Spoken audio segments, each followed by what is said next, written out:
14।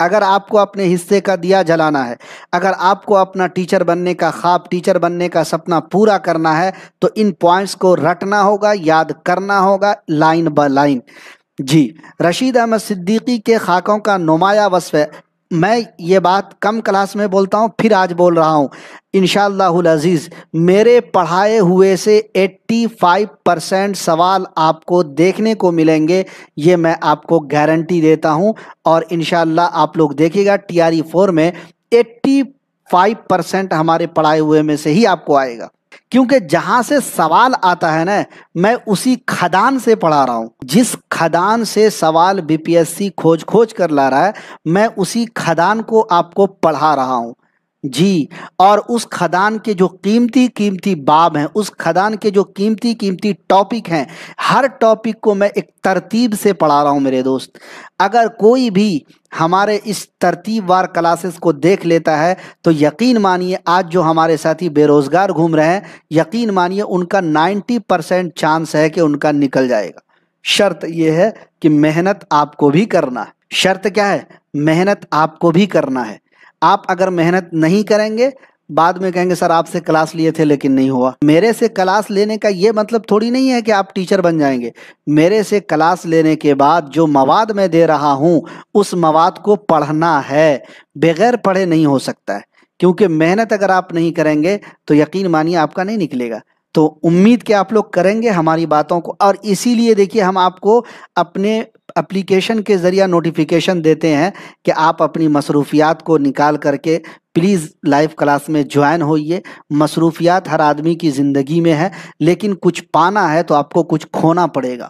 کچھ پانے کے لیے کچھ کھونا پڑتا ہے، وہ کھونا پڑے گا آپ کو، اور محنت کرنی پڑے گی۔ انشاءاللہ آپ لوگ کریں گے، ہمیں پورا اس چیز پر یقین اور اعتماد ہے۔ انشاءاللہ کریں گے سارے ساتھی؟ جی، ہاتھ اٹھا کے کمنٹ باکس میں سارے ساتھی بتاتے جائیے۔ بڑھتے ہیں آگے۔ رشید احمد صدیقی کے خاکوں کا نمایاں وصف یہ ہے کہ ان میں قلمی تصویریں چلتی پھرتی نظر آتی ہیں۔ دیکھیے کیسا پوائنٹ ہے، کن کے خاکوں کا نمایاں وصف یہ ہے کہ ان کی تحریروں میں، ان کے خاکوں میں قلمی تصویریں چلتی پھرتی نظر آتی ہیں۔ بیگم انیس قدوائی اردو کی پہلی خاتون خاکہ نگار ہیں۔ دیکھیے یہ پوائنٹ آپ کو شاید نہ ملے، لیکن ہم نے آپ کے لیے لایا ہے، کھوج کر، تلاش کر کے۔ بھائی اردو میں جو خاکہ نگار ہیں تو فرحت اللہ بیگ ہے مرد میں، لیکن خاتون میں اردو کی پہلی خاتون خاکہ نگار کا نام بیگم انیس قدوائی ہے۔ دھیان رکھیے، انہوں نے عقیدت مندی کے ساتھ بزرگوں اور سلف صالحین کی سیرت کو اپنے خاکوں کا موضوع بنایا۔ موضوع بھی ہم نے دیا ہے آپ کے لیے۔ اب جن کے دیکھنے کو اور نظر خوش گزرے ان کے خاکوں کے مجموعے ہیں۔ کن کے؟ بیگم انیس قدوائی کے۔ اشرف صبوحی نے دلی کی ان گمنام شخصیتوں کے خاکے لکھے جو یادگار زمانہ ہے۔ دہلی کی چند عجیب ہستیاں اشرف صبوحی کے خاکوں کا مجموعہ ہے، اور یہ بھی کئی بار پوچھا گیا ہے D+SB میں، UP TGT PGT میں۔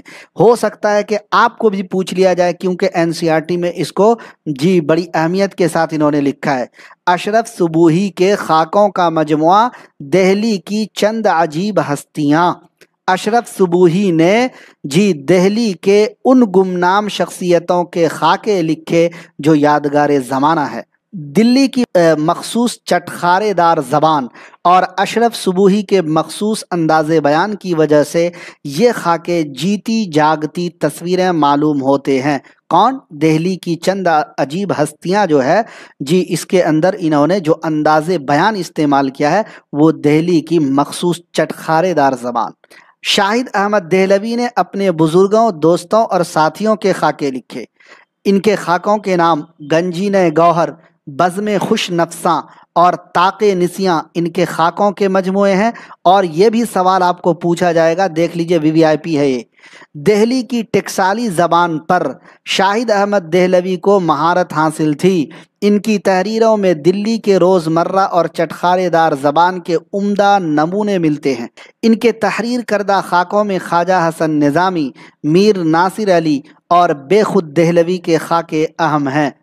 سعادت حسن منٹو کے خاکوں کے مجموعے گنجے فرشتے اور لاؤڈ اسپیکر شائع ہوئے ہیں۔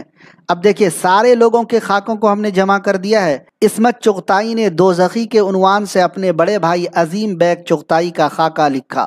یاد رفتگاں صباح الدین عبد الرحمن کے خاکوں کا مجموعہ ہے۔ سائے اور ہمسائے اور ذکر خیر یوسف ناظم کے خاکوں کے مجموعے ہیں۔ یوسف ناظم نے پھلوں اور ترکاریوں کے بھی خاکے کھینچے ہیں۔